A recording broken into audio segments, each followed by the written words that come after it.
Excellences, Monsieur le Président de la République fédérale du Nigeria, Président en exercice de la CEDEAO, Excellences, Messieurs les chefs d'État et de gouvernement, Excellences, Mesdames et Messieurs les chefs de délégation, Excellences, Mesdames et Messieurs. Je m'adresse à vous, Excellences, Monsieur le Président Bola Ahmed Tinubu, pour vous féliciter chaleureusement pour la convocation rapide de ce sommet et vous remercier sincèrement pour l'invitation que vous m'avez adressée pour y prendre part. Je vous exprime également ma haute appréciation de l'excellent accueil et la remarquable hospitalité que vous nous avez réservée. Excellences, Messieurs les chefs d'État et de gouvernement de la CEDEAO, l'extrême gravité de ce qui vient de se passer au Niger se passe de commentaires. Le sort a frappé, diraient les fatalistes, que nous ne saurons être. Ce sort, s'il en est un, peut et doit être conjuré.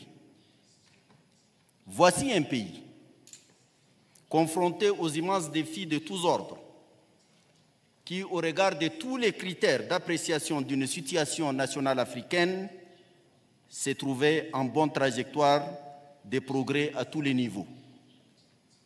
Des programmes audacieux de développement économique et social en pleine exécution. Une alternance démocratique saluée unanimement à travers le continent et partout dans le monde. Une lutte efficace contre le terrorisme, désormais contraint à la défensive et amorçant son déclin et sa défaite définitive, un président démocratiquement élu, transparent et engagé, une crédibilité internationale qui lui ouvre les portes de toutes les institutions financières internationales. Personne, pas même les militaires empêtrés dans cette aventure insensée, ne saurait apporter la moindre justification au forfait contre la République et contre la démocratie intervenue au Niger le 26 juillet 2023. Excellence, la gravité de cet événement dépasse largement le seul cadre du Niger. En élargissant le second fléau après le terrorisme, celui des changements anticonstitutionnels, le cas nigérien constitue une alerte assourdissante sur les risques de déstabilisation de toute la région. Le caractère insensé de ce coup d'État, sa violation flagrante des principes de l'Union africaine et de la CEDEAO, et les menaces graves et réelles qu'il fait peser sur la stabilité des États de la région font qu'il doit être résolument combattu. Ce coup d'État, comme d'ailleurs tous les changements anticonstitutionnels, par le biais desquels des militaires s'installent au pouvoir, doivent totalement cesser. La crédibilité de nos institutions en dépend largement désormais. Doivent également être écartées toutes les attitudes complaisantes ou hésitantes à l'égard de leurs auteurs. Ne pas les écarter serait le meilleur encouragement à la multiplication de tels nuisibles changements non constitutionnels du gouvernement.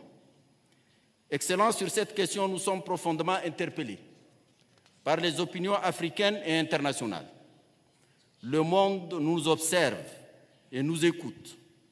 Mieux encore, nos responsabilités et nos consciences nous dictent d'agir vite, d'agir maintenant, d'agir très fort, comme vous venez de le décider. Il nous faut d'abord et avant tout mettre le président Mohamed Bazoum en sécurité, en obtenant sa libération immédiate et sans condition. Il s'agit ensuite d'amener les putschistes à remettre en place le gouvernement légal et démocratiquement élu. L'idéal est d'obtenir ces deux changements, ces deux exigences par la voie de la négociation.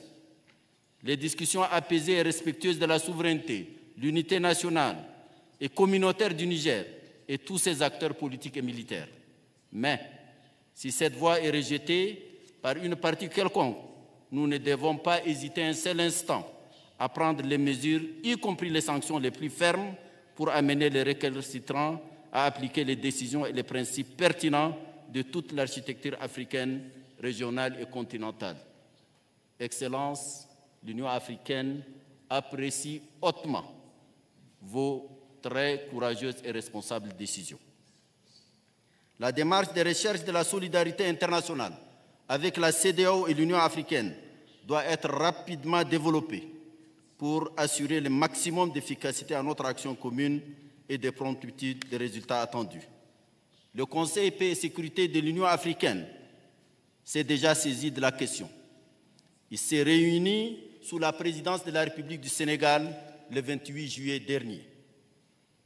Nous sommes résolument à vos côtés et nous appuierons sans faille les décisions que vous venez de prendre pour un retour immédiat à l'ordre constitutionnel démocratique au Niger. Je vous remercie de votre haute attention.